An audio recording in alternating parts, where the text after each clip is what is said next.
अस्सलाम वालेकुम। आज हम जोग्राफिया का दूसरा सबक सूरज, चाँद और ज़मीन का मुताला करेंगे।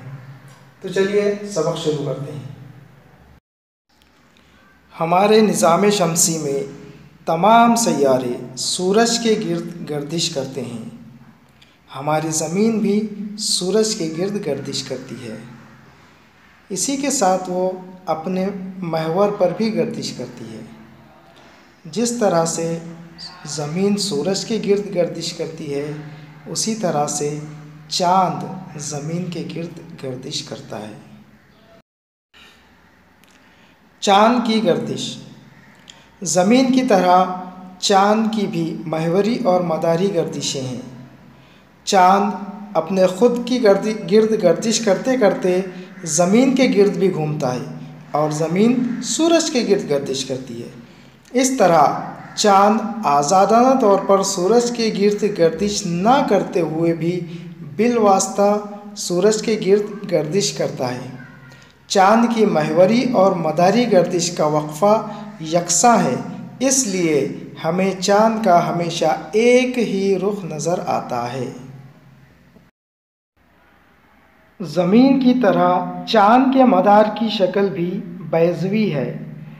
इसकी वजह से ज़मीन के गिर्द चाँद के घूमते रहने पर चाँद और ज़मीन का दरमियानी फ़ासला हमेशा यकसा नहीं रहता।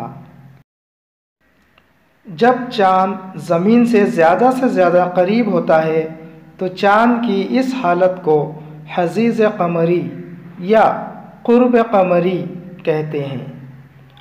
इसके बरख़िलाफ़ चाँद जब ज़मीन से ज़्यादा दूरी पर होता है तो चाँद की इस हालत को औज क़मरी या बुअद क़मरी कहते हैं। हमने चाँद की मुख्तलिफ़ शक्लों यानी अशकाल क़मर का मुताला किया है। आसमान में चाँद के इनेकास नूर में अमावस से लेकर पूनम यानी बद्र कामिल तक किस तरह रोशनी का इजाफ़ा होता जाता है, और हमने ये भी देखा कि किस तरह से पूनम के बाद इस इनेकास नूर में बतदरीज कमी होती जाती है।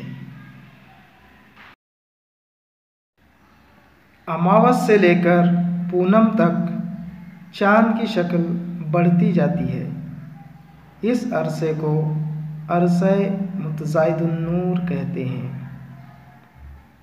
इसी तरह से पूनम से लेकर अमावस तक चाँद की शक्ल घटती जाती है यानी कम होती जाती है।